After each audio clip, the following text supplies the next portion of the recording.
Падзеі ва ўкраіне, міжнародны тэрарызм.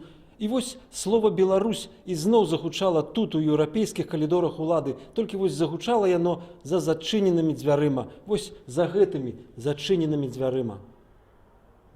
Як цвердзіць прэзідэнтка Еўранэсту, але ўжо ў сваім працоўным кабінеце ў Брусэлі, куды пакуль яшчэ для журналістаў доступ магчымы, пра сінявокую ў еўракулуарах усё ж не забылі. There's a lot of curiosity and need to know what's going on in Belarus today. And obviously we can see that in this situation with the Ukrainian war and the Russian aggression against Ukraine. So it seems as if Belarus would be more interested in talking with the European Union again. Згодныя з такой пазіцыяй і іншыя ўдзельнікі сённяшняй дыскусіі ў межах парламенцкай асамблеі Еўранэст, якія прэзентуюць парламенты краінаў удзельніц праграмы «Усходняе партнёрства». Все страны важны, и у всех есть свои проблемы, и обо всех надо говорить в том контексте, который в этих странах сейчас существует. Поэтому особенно из-за того, что какова сейчас ситуация в Украине, наверное, я думаю, что Беларусь становится еще более интересной и важной страной для Европейского Союза. Асабліва, як адзначаюць у кіраўніцтве Еўранэсту у кантэксце прэзідэнцкіх выбараў у Беларусі, якія адбудуцца сёлета, якія рызыкуюць зноў атрымаць ад Еўропы малапрыемную ацэнку несвабодных і несправядлівых, а таксама ў кантэксце смяротнага пакарання, якое выконваецца на еўрапейскім кантыненце выключна ў Беларусі. The European Union is very much against death penalty. We want to see that there would not be any more executions, and we also are aware that there is a number of political prisoners. So in order for us to facilitate any kind of closer contacts again with Belarus, then this situation of the political prisoners would have to be solved. So we would like to see the prisoners free.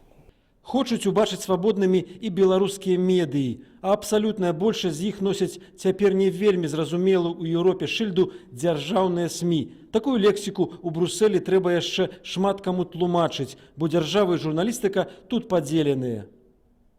Не прысутнічалі, аднак, на сённяшнім паседжанні працоўнай групы па Беларусі ў межах Еўранэст аніводнага прадстаўніка з самой Беларусі, ані дэпутата Палаты прадстаўнікоў Нацыянальнага сходу, ані палітыка з апазіцыі. Калі з першымі ўсё ясна, палатку ў якасці парламенту тут пакуль яшчэ не прызнаюць, хаця ўжо робяцца намаганні усталяваць з ёю кантакты. А вось чаму апазіцыянеры не прыехалі, пакуль загадка.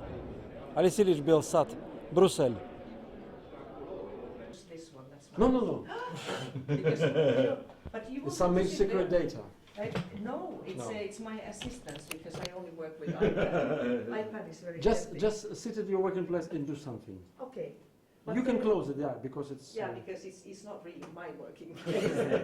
But you know, this is a luxury for me to sit here and see what contacts I've made today.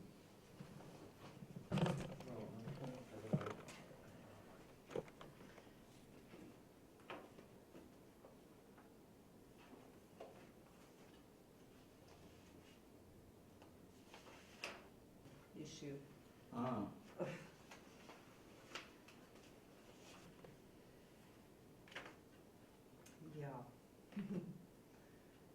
So.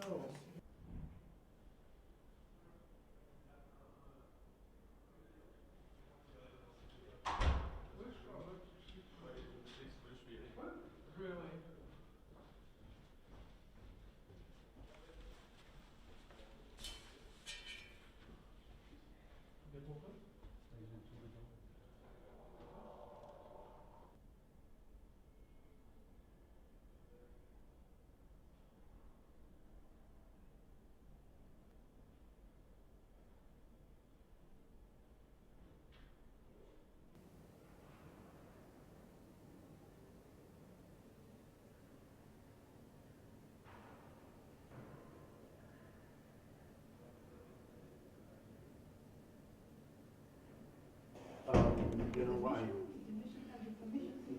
No. You know what happened probably? He came to the reception.